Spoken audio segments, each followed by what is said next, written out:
Hey guys, welcome back sa channel. Ngayon, tingnan itong Polaroid Polasonic Autofocus 5000. So, noticeable ito yung cosmetics. Yan. Yung cosmetics niya medyo may signs na ng use and abuse. Ayan lang siya bale.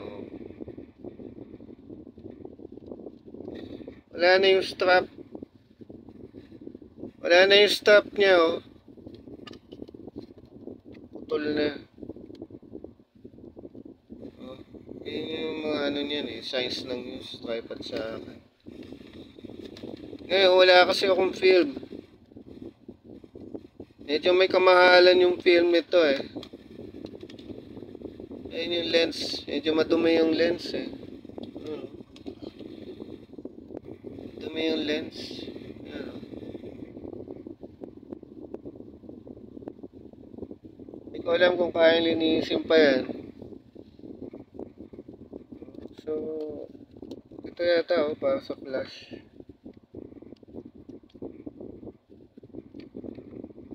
Diba? So, yun.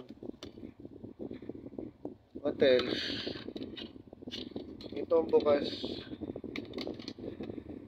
Same lang naman yung design, eh. Ayan yung film niya. SX70. Yung type ng film. Yun lang siya. Ito yung shutter. Gumagana.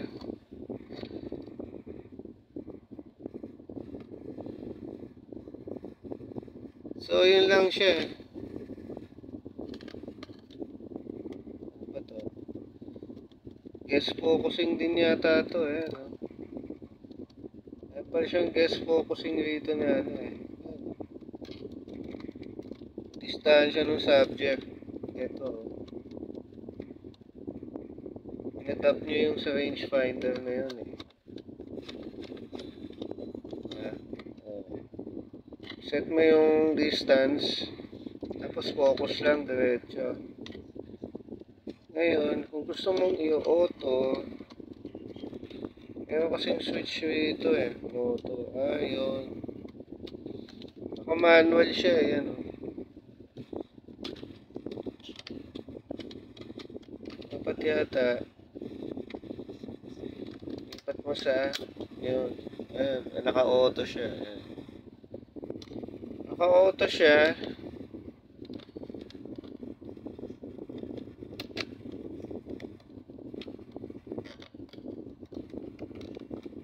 Yung pala rito.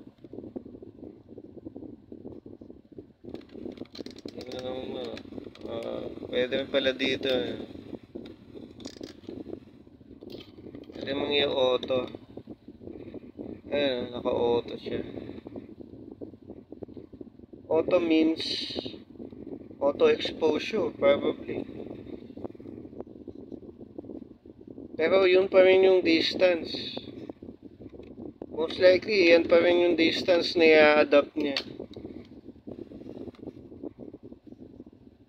So, yung manual, hindi ko alam, manual exposure siguro.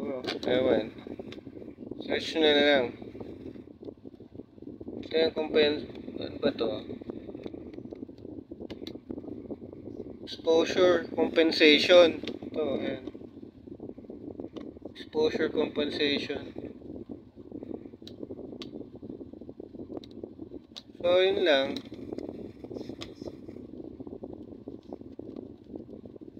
Diba?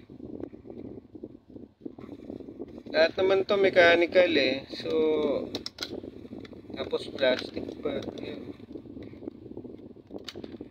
Inoto mo siya. Alam mo, auto yung exposure niya. Pag manual, hindi ko alam ibig sabihin.